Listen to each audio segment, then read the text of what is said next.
So that intro was about, I guess, Amber just sitting on the couch pretending to read a cinematography book and having a coffee, and it's meant to simulate the sunrise. Now you obviously saw that it's pitch black outside, so it is nighttime, and I'm trying to make it look like it is daytime, so it's your night for day sort of shots. And the M600D is a really, really good light to do that because it is over 600 watts of power and it's going to emulate that sun really well. But it is paired with a couple of other lights, but you don't need those other lights as well. This just gives you just that little bit extra. So you can see the split coming down my face. So this is the SL200 outside. I've also got a little 60 watt SL60 just over there, creating some light in the distance there. I've got a little kicker light behind me right here. This is the Godox M1. Little LED light, and then I've also got a Godox M1 in the lamp as well. So there's a lot of lights, but if you did really want to just go the basics, you could just utilize the M600D. Anyway, let's go through some of the specs of this light, and then we can discuss a little bit more further about some of the features and why you might actually buy something like this. So the Godox M600D is a cob light with a maximum power of 740 watts. It has a standard color temperature of 5600 Kelvin, a CRI of 96, a TLCI of 97. It has 12 kinds of lighting effects within 4 different types. It accepts 2.4G wireless control of up to 60 meters. Now it has Bluetooth transmission for up to 30 meters as well through the Bluetooth app. It has 4 types of dimming curves: linear, S-curve, exponential, and logarithmic. It has a large 2.4-inch display screen on the ballast. The ballast weighs 3.9 kilos and the body weighs 4.5 kilos. All this in a total package of $1,499 US. Now I did find if you put one 14.8 V-mount battery on here, you can get about 20% output on this thing. Now if you put two 14.8 batteries on there, you can actually get double that amount, so 40% power out of this thing. Now if you put the 26 volt V-mount batteries on here, you actually get 30% out of one 26 V-mount battery, and double that, so you get 60% if you put the two 26 V-mount batteries. So if you want full 100% power, you obviously need to connect it directly to your AC power. Okay, so now I'm actually going to demonstrate how dark it actually is by turning off lights individually. So we'll start with the M600D and we'll go outside and turn that one off first. Now there you go, we've got 2 lights on right now. So the SL200 watt light is pretty much on Amber's face, and I've got a 60 watt light in the background, which gives you a little bit of shudders and just a little bit more interest in the background right now. Okay, so now we'll turn off the SL200 watt light and you will be able to see the difference in how dark it actually is. So the SL60 in the background will actually be the only light on. And don't forget, this is nighttime, so you can see how really dark it actually is. And now we'll turn off the 60 watt light and just leave the little kicker lights on Amber's hair and the lamp light on in the background. Now it's pretty much pitch black. You can only see just a little bit, obviously because it is nighttime, there's no ambient light coming in, it's overcast, so there's no moonlight at all. So it's pretty much dark, and the Godox M1 is the only light that's lighting right now. And now we'll go outside and we'll turn all the lights back on and you can see the difference again.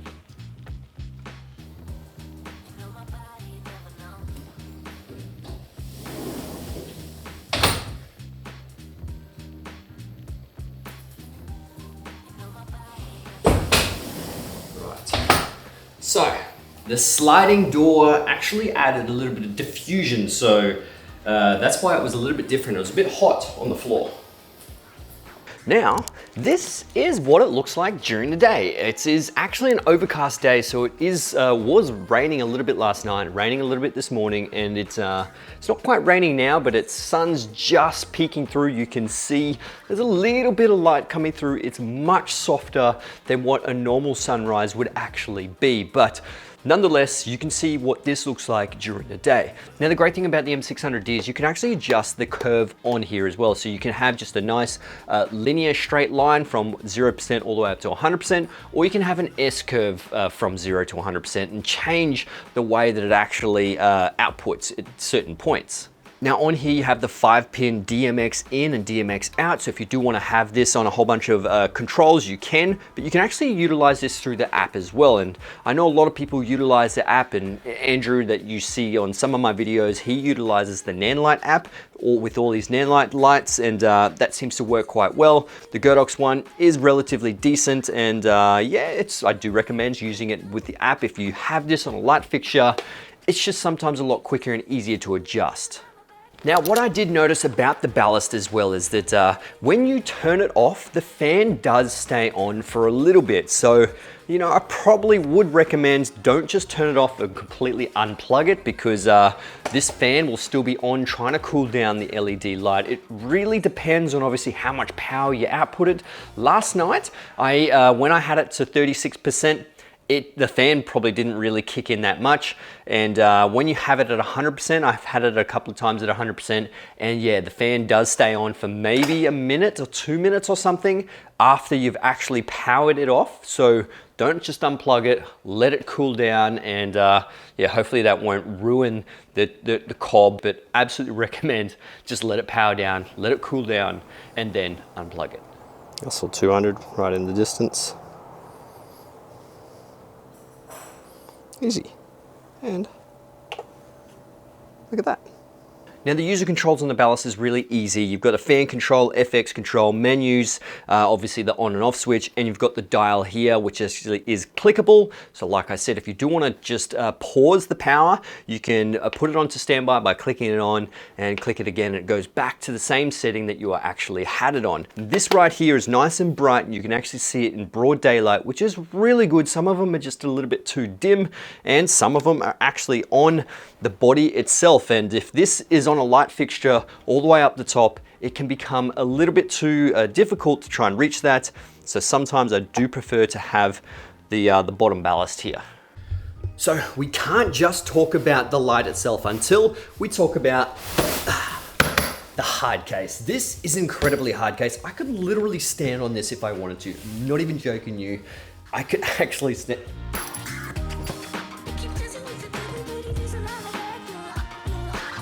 Now, one of my favorite things when it comes to having the ballast on here is this clamp right here, this massive super clamp. It is super sturdy.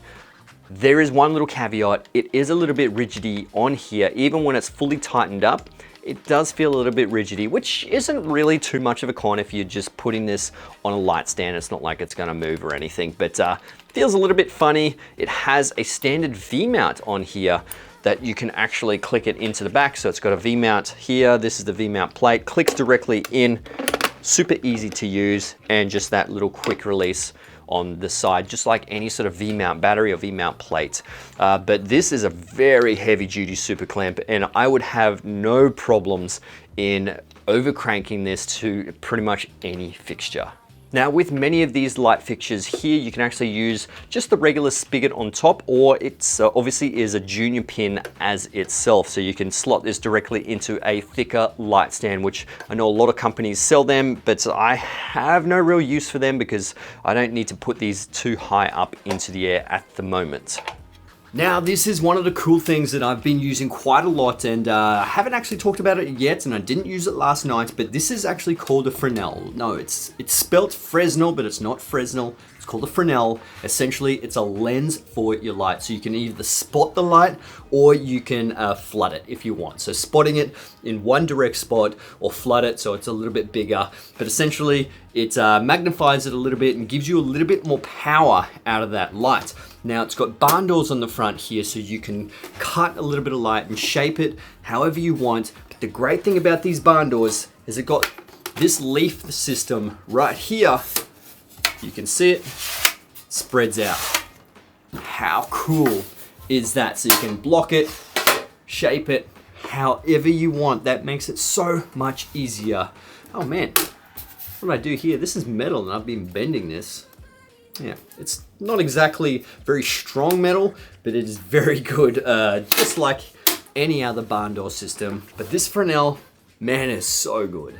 So anyway, my friends, I hope you enjoyed this video. If you did, give it a thumbs up. That'd be absolutely amazing. Subscribe to my YouTube channel if you haven't already.